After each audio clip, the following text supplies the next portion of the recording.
C'est un forum qui a récolté un franc succès. Plus de 300 participants venus non seulement de la capitale congolaise et de l'intérieur du pays, mais aussi des autres pays africains pour parler accès à l'électricité en RDC 10 ans après la libéralisation du secteur. C'était une édition très intéressante, vous l'avez remarqué, plus de 300 participants, une mobilisation des autorités de façon remarquable. Nous avons passé des journées entières avec ces autorités qui sont toujours très occupées. Et donc, il y avait de l'intérêt à la problématique, il y avait de l'intérêt à ce forum-là. Le moment était bien choisi, 10 ans après la promulgation de la loi sur l'électricité, les thématiques aussi ayant trait à l'accès pour tous à l'électricité telle qu'est consacrée par l'article 48 de la Constitution de la République. Quid de l'accès des populations congolaises à l'électricité? Il fallait donc réfléchir sur cette grande thématique et trouver des solutions idoines à la problématique dans l'optique d'une révision de la loi numéro 14/011 du 17 juin 2014 relative au secteur de l'électricité promulguée par le président de la République en août 2014.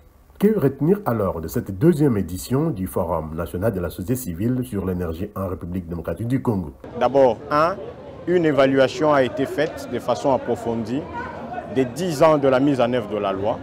Il a été remarqué que cette loi-là mérite d'être améliorée aujourd'hui. Déjà par le fait qu'elle ne ressort pas clairement des aspects liés aux autres formes d'énergie renouvelable. Il y a des questions de tarification qu'il faut revoir. Il y a les questions des passations de marché public qu'il faut revoir et bien d'autres sujets importants. Et donc, une des résolutions justement du forum, c'est que nous devons travailler pour arriver à faire des propositions concrètes en lien avec le Parlement pour résoudre cette question.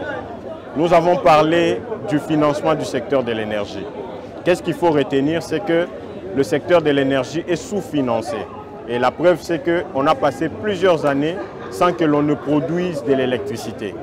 Et le fait qu'on n'a pas produit de l'électricité, on l'a démontré. En 2014, lorsqu'on promulguait la loi, le secteur de l'accès à l'énergie ou le taux d'accès à l'énergie était évalué à 9%. Aujourd'hui, en 2024, 10 ans après, on est à 7,4%. C'est-à-dire qu'on a régressé et la raison est simple, qu'on n'a pas mis de moyens dans le secteur, on n'a pas produit d'électricité. Alors, on a aussi parlé de tout le problème de la fiscalité. La fiscalité et le climat des affaires qui fait qu'aujourd'hui, le secteur n'est pas très attrayant.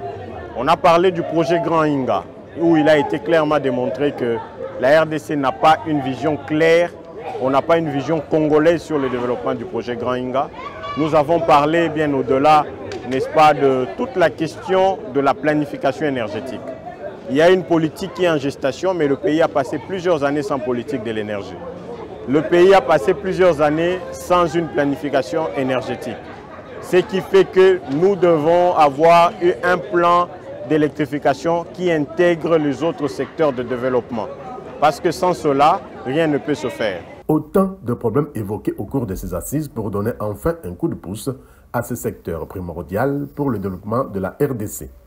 Les questions liées à la transition énergétique, au genre et énergie ont également été abordées. On parle de la transition énergétique. Il a été clairement défini ici que nous n'avons pas encore une vision claire qui intègre la problématique de la transition énergétique.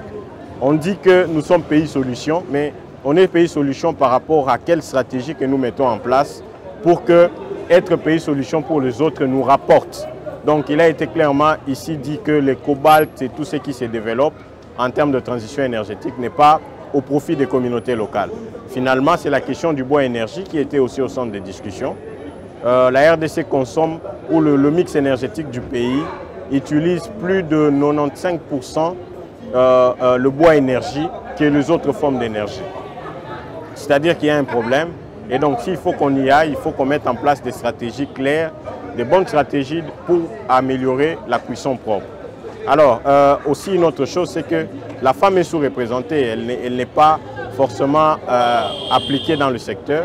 Il est question de voir comment est-ce que les autorités développent des stratégies pour favoriser à ce que les femmes s'intéressent au secteur de l'énergie, de sorte qu'il y ait une inclusion sociale dans ce sens-là. Les femmes, justement, n'étaient pas en reste à ce forum.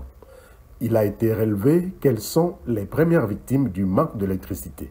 Elles réfléchissent également sur les solutions des énergies renouvelables, à l'instar de Mme Scholastique Attendra Soura, vice-présidente de la Commission environnement, ressources naturelles et tourisme au Conseil économique et social. Ça tombe pratiquement bien parce que dans le cadre de notre mission, au sein du Conseil économique et social, nous sommes en train de préparer un avis justement sur la thématique.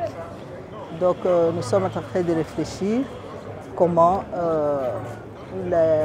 nous pouvons faire la promotion de l'énergie renouvelable. Et cette thématique fait partie de notre mission et ça nous permettra de faire notre avis où c'est une thématique qui est très capitale, qui fait en sorte que la population puisse accéder, comment la population peut accéder à l'énergie électrique, comment est-ce que nous, en tant que conseillers de la République, nous puissions prodiguer les conseils, nous puissions élaborer l'avis aux décideurs. Parce que nous avons pu, au courant de ces 3 jours, nous avons trouvé que l'accès à l'énergie pour tous à la RDC pose problème. Il y a question de la politique. Comment est-ce que nous pouvons aider notre gouvernement à leur prodiguer des conseils nécessaires pour que la population en entière puisse avoir l'énergie nécessaire. Le dernier panel parle déjà de l'énergie. Donc c'était un panel qui était enrichissant. Comment est-ce que la femme peut s'intégrer, donc s'impliquer à cette thématique? Parce qu'on est en train de voir les communs des mortels pensent que les femmes ne s'intéressent pas à l'énergie.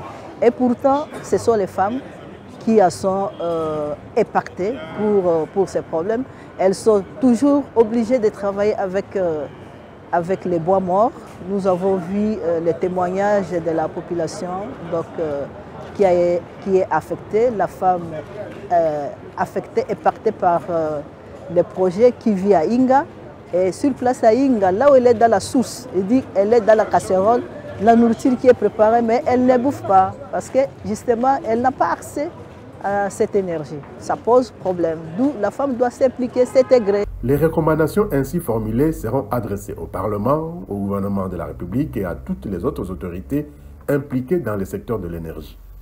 Dans sa quête de l'accès pour tous à l'électricité, la coalition des organisations de la société civile pour le suivi des réformes et de l'action publique CORAP entend pousser le gouvernement de la République à atteindre l'objectif de développement durable 7 qui stipule, je cite, accélérer l'accès à une énergie abordable, fiable, durable et moderne pour tous.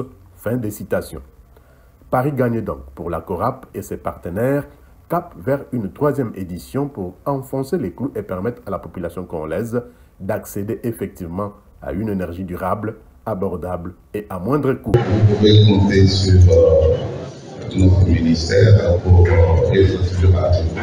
Les recommandations ont bien écouté, cadrent très bien avec la politique de son Excellence, Monsieur le ministre des Ressources naturelles. C'est que j'ai reprends ici, politique qui est calée sur la vision des assignations du gouvernement.